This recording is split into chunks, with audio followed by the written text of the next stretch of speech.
देवी teaching 2.6 में आप सभी का स्वागत है एवं वेलकम है। आज हम स्टार्ट कर रहे हैं हिंदी का चैप्टर। हिंदी के प्रीवियस ईयर के क्वेश्चन पेपर। तो हिंदी के प्रीवियस ईयर के क्वेश्चन पेपर 30 ये होते हैं और 60 सोशल साइंस के होते हैं एवं 30 पेडागोजी के होते हैं। सभी के प्रीवियस ईयर के पेपर चल रहे हैं इस चैनल पर, और इस वीडियो में जो भी वीडियो बनाते हैं उसके डिस्क्रिप्शन में पिछली वीडियो की लिंक डाल दी जाती है, तो आप सभी जाकर देख सकते हो। एवं इस चैनल को लाइक एवं सब्सक्राइब एवं शेयर भी कर दीजिए सभी को। तो चलो स्टार्ट करते हैं क्वेश्चन आंसर। और प्ले लिस्ट बना दी गई, आप वहाँ जाकर देख सकते हो। 2011 से 2023 तक के संपूर्ण प्रीवियस ईयर के पेपर लगवाए जा रहे हैं इस चैनल पर, तो सभी जाके देख सकते हो। सीटेट पेपर 2 एवं हिंदी एवं पेडागोजी दोनों पेपर के लिए अवेलेबल है, तो चलो देख सकते हो आप सभी जाकर। त्रिभाषा सूत्र के अनुसार एक स्कूल में पहली भाषा जो पढ़ाई जाए वह हो या भाषा है। तो देखो, आपने अगर थ्योरी पढ़ी हो ठीक, अगर नहीं पढ़ी तो बता देती हूँ कि जो पहली भाषा होती है हमारी स्कूल में, तो वो होती है हमारी क्या, मातृभाषा। हमारी कहीं भी कोई भी मातृभाषा यहाँ भी है। तो पहली भाषा होती है हमारी कौन सी, मातृभाषा। स्कूल में जो पढ़ाई जाए पहली भाषा मातृभाषा, उसके बाद कोई दूसरी भाषा ले सकते हैं, सिखाते हैं। हम मातृभाषा के बेस पर ही दूसरी भाषा सीखते हैं, कि मातृभाषा के लिंक करके दूसरी भाषा सीख लेते हैं। तो पहली भाषा तो हमारी मातृभाषा, फिर है या हिंदी भाषा। तो हिंदी नहीं, या क्षेत्रीय भाषा। मातृभाषा या क्षेत्रीय, जैसे हम पहले तो मातृभाषा बोलते हैं और फिर दूसरे नंबर हम हमारे क्षेत्र में जो भाषा बोली जाती उसको भी बोलने लगते हैं। तो डायरेक्ट हम हिंदी नहीं बोलने लगते हैं, हमारे यहाँ कोई और भाषा भी हो सकती है। अंग्रेजी तो हमारी मातृभाषा कहलाएगी, दूसरे नंबर हिंदी नहीं हो जाएगी, क्योंकि दूसरे नंबर हमारी क्षेत्रीय आती है। तो पहली भाषा होगी मातृभाषा, या भाषा क्षेत्रीय भाषा हो जाएगी दूसरी। तो आंसर आ जाएगा हमारा सी। दोस्तों, इस प्रकार से इस चैनल पर सभी संपूर्ण 2011 से 2023 तक के संपूर्ण पेपर कराए जा रहे हैं, तो आप सभी देख सकते हो जाकर। प्ले लिस्ट बना दी गई है और NCERT भी पढ़ाई गई है इस पर, तो आप देख सकते हो। व्याकरण पढ़ाने की आगमन विधि, व्याकरण पढ़ाने की आगमन विधि पर सर्वाधिक बल देती है। किस पर बल देती है? तो देखो, जो व्याकरण पढ़ाने की आगमन विधि है ना, तो वो देती है किस पर, उदाहरणों पर बल। किस पर? उदाहरणों पर बल देती है। एवं जो निगमन विधि है, निगमात्मक विधि है ना, तो वो किस पर देती है, नियमों पर बल देती है। जैसे दो प्रकार की विधि हैं, ये पूछी जाती हैं ज़्यादातर, कि जो व्याकरण वाली विधि है वो आगमन पर बल देती है, क्योंकि उदाहरण विधि है ये। और जो निगमात्मक होती है वो देती है नियमों पर। वो देती है कौन सा, नियमों पर विधि देती है। तो पहला आंसर राइट है हमारा, कि आगमन विधि उदाहरणों पर सर्वाधिक बल देती है। तो पहला आंसर हमारा राइट है। फिर भाषा के संदर्भ में संचार माध्यमों का प्रयोग न केवल सामाजिक संवेदनाएं विकसित करता है, बल्कि वो किसको समझने में मदद करता है। देखते हैं किसको समझने में मदद करता है। तो भाषा के संदर्भ में संचार माध्यमों का प्रयोग न केवल सामाजिक संवेदना एवं विकसित करता है, बल्कि देखते हैं विभिन्न माध्यमों के उपयोग, विभिन्न माध्यमों की आर्थिक स्थिति, विभिन्न माध्यमों की जानकारी, विभिन्न माध्यमों की प्रयुक्त भाषा।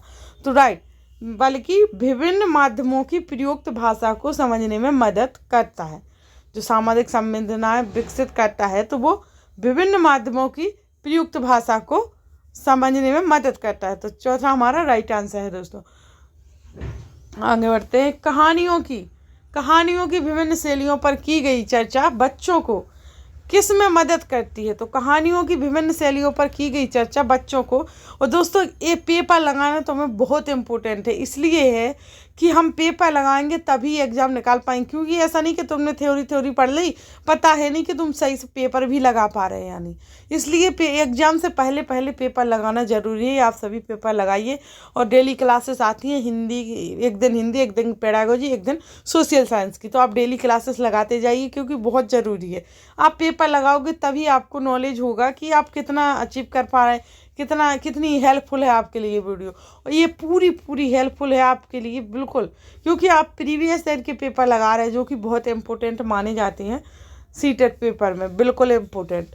कहानियों की विभिन्न शैलियों पर की गई चर्चा बच्चों को किस में मदद करती है? तो कहानी के तत्वों को याद करने में, कहानियों की कमियां बताने में, व्याकरण समझने में, कहानियां रचने में।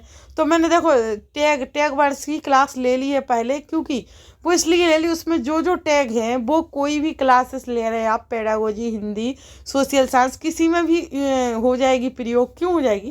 क्योंकि उसमें नेगेटिव पॉजिटिव टैग वर्ड हैं। तो आप इसमें पॉजिटिव क्वेश्चन बोल रहा है तो पॉजिटिव देखोगे, नेगेटिव टैग वर्ड काट दोगे, और नेगेटिव ढूंढना है तो पॉजिटिव काट दोगे। तो वो हेल्पफुल है, बहुत ज़्यादा वीडियो करा दी गई है, तो आप सभी वो जाकर देख लीजिए, जिससे आप हर पेपर लगाने में आधा को पेपर तो उसी से हल हो जाता है, उसी टैग वर्ड से हल हो जाता है आधा पेपर। तो आप जाकर देख सकते हो। तो इसमें आ जाएगा कहानियाँ रचने में मदद करती है। तो शैलियों पर की गई चर्चा बच्चों को कहानियाँ रचने में मदद करती है, ना कि याद करने, कमियाँ बताने में, व्याकरण में। तो रचने में मदद करेगी, वो इसलिए बात है। फिर है संदर्भ में। संदर्भ में व्याकरण किस पर बल देता है? तो संदर्भ में व्याकरण पाठ के अंत में दिए गए समस्त भाषा अभ्यास को पूर्ण करवाने में, पाठ पढ़ाते समय प्रसंगवश आने वाले व्याकरणिक बिंदुओं को स्पष्ट करने पर, पाठ के अंत में समस्त व्याकरण वस्तुओं को स्पष्ट करने में, पाठ के दौरान आए समस्त व्याकरण बिंदुओं को समझाने में। तो राइट आंसर हमारा बी। क्यों है बी? बी इसलिए कि व्याकरण किस पर बल देता है? तो व्याकरण पाठ पढ़ाते समय जो प्रसंग बस आने वाले व्याकरणिक बिंदु होते ना, उनको बच्चों को स्पष्ट कराने चाहिए, स्पष्ट कराने में बल देता है। जैसे कि हमारी व्याकरण है, उसमें कोई ऐसे बिंदु आ जाते हैं मोस्ट इम्पोर्टेंट, तो उन्हें समझाना जरूरी है ना बच्चों को। तुम्हारा बी सही आंसर है, राइट है। फिर आगे बढ़ते, प्रत्येक भाषा शिक्षक को इस बात की जानकारी जरूर होनी चाहिए कि उसकी कक्षा में बच्चों की कौन सी पृष्ठभूमि क्या है। तो देखते हैं, प्रत्येक भाषा शिक्षक को इस बात की जानकारी जरूर होनी चाहिए। देखते हैं किस बात की, कि भाषिक व सांस्कृतिक पृष्ठभूमि क्या है, आर्थिक व सामाजिक पृष्ठभूमि क्या है, सांस्कृतिक एवं आर्थिक, सामाजिक एवं व्यावसायिक स्थिति पृष्ठभूमि क्या है। तो इसमें राइट आंसर आ जाएगा हमारा कि शिक्षक को कौन सी बात की जानकारी होनी चाहिए। तो उसकी शिक्षा के बच्चों की भाषिक एवं सांस्कृतिक पृष्ठभूमि क्या है, राइट। तो हमारा पहला आंसर बिल्कुल राइट है। फिर है 7वीं कक्षा में पढ़ाने वाले ऋषभ ने बच्चों को जल संरक्षण पर आधारित सरकार द्वारा जारी पोस्टर दिखाया और चर्चा की। ऋषभ द्वारा प्रयुक्त सामग्री कौन सी है? कृत्रिम, अनुपयोगी, मनोरंजक, प्रमाणिक। तो राइट है हमारी कौन सी? प्रमाणिक। क्योंकि वो कौन सा बोल रहा है कि ऋषभ ने क्या किया, बच्चों को जल संरक्षण पर आधारित एक पोस्टर दिखाया। तो पोस्टर पे एक प्रमाणिक चीज ही छपी होती है। आप थोड़ी मेमोरीज वाइज भी क्वेश्चन लगाओगे तो हो जाएंगे, ना कि पोस्टर पे कृत्रिम, अनुपयोगी क्यों होगी, मनोरंजक। तो पोस्टर दिखाया जिस पर चर्चा की एवं ऋषभ द्वारा प्रयुक्त सामग्री भी थी, तो पोस्टर प्रमाणिक हो जाएगा, यानी बी हमारा राइट आंसर है। फिर है कविता शिक्षण के समय शिक्षक द्वारा ऐसे प्रश्नोत्तर पर बल देना चाहिए। कविता शिक्षण के समय शिक्षक द्वारा ऐसे प्रश्नोत्तर पर बल देना चाहिए जिनका एक ही उत्तर हो, जिनका उत्तर पुस्तक में दिया हो, जिनके उत्तर सरल हो, जिनके उत्तर विभिन्न हो। तो कविता शिक्षण के समय शिक्षक द्वारा ऐसे प्रश्नोत्तर पर बल देना चाहिए जिनके उत्तर विभिन्न हो। क्यों देना चाहिए? क्योंकि इनके उत्तर भिन्न भिन्न है, बहुत सारे उत्तर हैं, तो उस पर बल दो, समझाओ कि इसका ये भी हो सकता है, ये भी हो सकता। अगर नहीं समझाओगे तो बच्चे को क्या पता कि दूसरा भी उसका आंसर हो सकता है, वही मानेंगे ना वो। तो इस प्रकार से आपको उनके उत्तर विभिन्न हो इस पर बल जरूर देना चाहिए, ना कि पुस्तक में दिया हो, सरल हो, उत्तर हो, जिनका एक ही उत्तर हो। एक ही हो तो उन्हें क्या बताना, वो तो एक बार बता दोगे वैसे ही याद कर लेंगे। तो उनको बताना है कि विभिन्न हो। तो विभिन्न कौन कौन से हैं तो बताना तो जरूरी है। तो हमारा डी आंसर राइट है।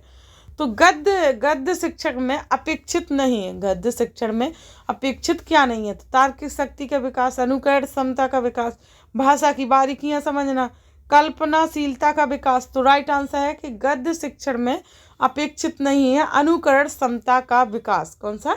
अनुकरण क्षमता का विकास अपेक्षित नहीं है गद्य शिक्षण में। तो बी आंसर हमारा राइट है। फिर आगे देखते हैं, हिंदी भाषा पाठ्य पुस्तकों में, हमारी हिंदी भाषा की पाठ्य पुस्तकों में हिंदीतर भाषाओं की रचनाओं को भी स्थान मिलना चाहिए, ताकि बच्चे हिंदीतर भाषाओं पर अपनी पकड़ बना सके। बच्चे हिंदीतर भाषाओं के व्याकरण से परिचित हो सके। तो क्या बोल रहा है ये कि हिंदी भाषा की पाठ्य पुस्तकों में हिंदीतर भाषाओं की रचनाओं का भी स्थान मिलना चाहिए, ताकि अब देखते हैं क्या है, बच्चों को हिंदीतर रचनाओं की जानकारी मिल जाए, बच्चे हिंदीतर रचनाओं की भाषिक विशेषताओं से परिचित हो सके। राइट, कि परिचित हो सके, ना कि उन्हें जानकारी मिल जाए व्याकरण परिचित हो, उन्हें परिचित विशेषताओं से होना पड़ेगा कि किस किस प्रकार की विशेषताएं, जैसे कि कोई मनुष्य हुआ, चलो उसी का उदाहरण दे देते हैं, तो उसकी विशेषताएं जरूर देखते हम कि किस प्रकार का है, क्या करता है, कौन सी लाइन में है। क्यों देखते हैं? क्योंकि हमें पता करना जरूरी है, तभी तो हम उससे कनेक्ट हो पाएंगे, उससे रिश्ता बना पाएंगे। तो मैंने इसलिए कोई भी उदाहरण जो मुंह में आ जाता है वही ले लेते हैं। आप भी जो आ जाए उदाहरण तुरंत पर वही लीजिए। तो उसकी विशेषता जरूर देखेंगे हम, ना कि वो चीज़ें देखेंगे। उच्च प्राथमिक स्तर पर हिंदी भाषा शिक्षण का एक महत्वपूर्ण उद्देश्य क्या है? तो देखते हैं उच्च प्राथमिक स्तर पर हिंदी भाषा शिक्षण का एक महत्वपूर्ण उद्देश्य क्या है। हिंदी भाषा के प्रसिद्ध रचनाकारों को जानना, हिंदी भाषा की प्रसिद्ध रचनाओं को जानना, हिंदी भाषा की नियमबद्ध प्रकृति को पहचानना, हिंदी भाषा के व्याकरण को कंठस्थ करना। तो ये नेगेटिव में आ गया कि कंठस्थ करना, ये भी रचनाकारों को जानना कोई ज़रूरी नहीं है। और ये प्रसिद्ध रचनाओं को जानना नहीं, प्रसिद्ध क्यों जानोगे तुम, एकदम ही हिंदी भाषा की नियमबद्ध प्रकृति को समझो ना, प्रकृति को पहचानो ना, तो सब कुछ आपके लिए हो जाएगा इम्पोर्टेंट। उच्च प्राथमिक कक्षाएं होती हैं, उन्हें प्रकृति के बारे में संपूर्ण आप एक बेसिकली चैप्टर या कुछ करवाओगे तो उन्हें बहुत आसान होगा, ना कि उन्हें ये होगा कि आप मोस्ट रचना करवा दिए, आप प्रसिद्ध केवल रचनाकार, उन्हें समझाइए चैप्टर पूरा, फिर क्वेश्चन आंसर करवाइए, तो वो बेसिकली अपने आप से ही बता देंगे, उन्हें कोई रटाने की तो ज़रूरत ही नहीं पड़ेगी, ना कि कंटेस्ट कराना है। तो हमारा राइट आंसर है कौन सा? सी। फिर आगे है भाषा परिचर्चा संवाद बच्चों की, भाषा परिचर्चा संवाद बच्चों की क्या क्षमता का विकास करने में सहायक है। देखते हैं क्या, कल्पनाशीलता, अनुकरण, लिखित अभिव्यक्ति, मौखिक अभिव्यक्ति। तो भाषण परिचर्चा संवाद बच्चों की मौखिक अभिव्यक्ति क्षमता का विकास करने में सहायक है। राइट, जैसे बच्चा भाषण दे रहे, परिचर्चा कर रहे, संवाद कर रहे, तो उनके लिए क्या जरूरी है? तो उन्हें मौखिक अभिव्यक्ति करना जरूरी है। भाषण करेंगे तब भी तो मौखिक ही बोल के करेंगे ना, उन्हें याद होगा, मौखिक बोलेंगे। परिचर्चा करेंगे तब भी उन्हें मौखिक ही बोलना होगा, ना कि पढ़ के बुक से पढ़ के अपन चर्चा करते हैं क्या? हम मौखिक बोलते हैं मुख से, ना कि हम बुक लेके चर्चा करने बैठ जाते हैं, ना कि संवाद। तो हमारा राइट आंसर आ जाएगा कौन सा? डी।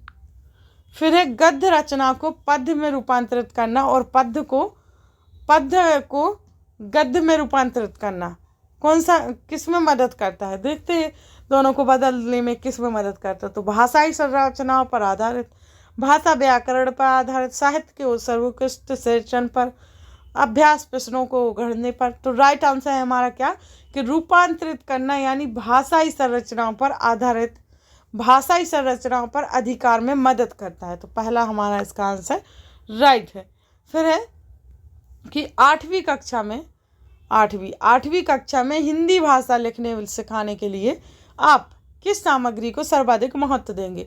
जो 8वीं कक्षा होती ना हमारी, उसमें हम हिंदी भाषा को सीखने एवं सिखाने के लिए आप किस सामग्री की सर्वाधिक महत्व देंगे? देखते हैं कि हम किस सामग्री को सर्वाधिक महत्व देंगे 8वीं कक्षा को स्पेशली पढ़ाने के लिए। तो देखते हैं हमारा क्वेश्चन नीचे है। तो हम देंगे दोस्तों व्याकरण की पुस्तक पर, पाठ्य पुस्तक पर, पोस्टर पर और साहित्यिक सामग्री पर। तो देखो व्याकरण पर नहीं हम जोर देंगे, हमें बेसिक भी देखना है, हमें सब कुछ देखना है, ना कि अकेले व्याकरण। पोस्टर नहीं अकेले देखना है कि पोस्टर पर ध्यान दे दो, पाठ्य पुस्तक तो हमें सही से ध्यान देना है साहित्यिक सामग्रियों पर, कहे पर साहित्यिक सामग्रियों पर, तभी उनको सर्वाधिक महत्व देंगे ये पाठ। ठीक है, साहित्यिक सामग्री महत्वपूर्ण है उनके लिए। फिर है आप 6ठी कक्षा के बच्चों के लिए हिंदी भाषा सीखने सिखाने की किस पद्धति का समर्थन करेंगे? तो हम देखते हैं कि 6ठी कक्षा के बच्चों के लिए हिंदी भाषा सीखने सिखाने की किस पद्धति का समर्थन करेंगे? तो जिसमें बच्चे परस्पर अंतःक्रिया करते हैं, जिसमें बच्चे केवल लेखन कार्य करते हैं, जिसमें बच्चों को बोलने के लिए अवसर मिले, जिसमें बच्चों को पाठ्य पुस्तक बिल्कुल ना पढ़नी हो। तो राइट आंसर है हमारा, देखो, लेखन कार्य के लिए नहीं हम केवल महत्वपूर्ण देंगे, ना कि केवल अब बोलने के लिए, मतलब बच्चों को बोलने के लिए और बिल्कुल ना पढ़ती हूँ, इन पर बल नहीं देंगे। हम देंगे छठी कक्षा में कि बच्चे परस्पर अंतःक्रिया करते रहें, वो हमसे क्वेश्चन भी पूछें, वो क्वेश्चन आपस में भी पूछें, और वो पूरी डिटेल मतलब थ्योरी पढ़ें। फिर उसके आधार पर हम उस पद्धति को समर्थन देंगे कि बच्चों को बेसिक समझाएं, फिर समझने कॉन्सेप्ट क्लियर हो जाएंगे ना, तो वो अपने आप क्वेश्चन और समर्थन उनका हो ही जाएगा। तो कॉन्सेप्ट क्लियर करना पहले बहुत ज़रूरी है। तो पहला आंसर हमारा राइट है कि अंतःक्रिया करके उन्हें पद्धति का समर्थन करेंगे। तो हमारा राइट आंसर है पहला। तो इस प्रकार से हमारे 30 क्वेश्चन हिंदी के होते हैं कंप्लीट यहाँ पर। तो फिर हम इस प्रकार से पेडागोजी भी 30 क्वेश्चन ला रहे हैं, हिंदी के कुछ कम हो जाते क्योंकि उसमें गद्य पद्य करवाना है तो वो करवाएंगे, अभी तो क्वेश्चन लाते हैं तो वो थोड़े कम रहते हैं। तो हिंदी, पेडागोजी और सोशल साइंस के 60 क्वेश्चन आते हैं। तो आप डेली वाइज क्लासेस आती है, आप सभी ज्वाइन कीजिए, देखिए, शेयर कीजिए, लाइक कीजिए, कमेंट कीजिए और बेल आइकन को प्रेस कर लीजिए, जिससे आपके पास नोटिफिकेशन मिल सके आपको और आप क्लास को टाइम बाय टाइम ज्वाइन कर पाओ।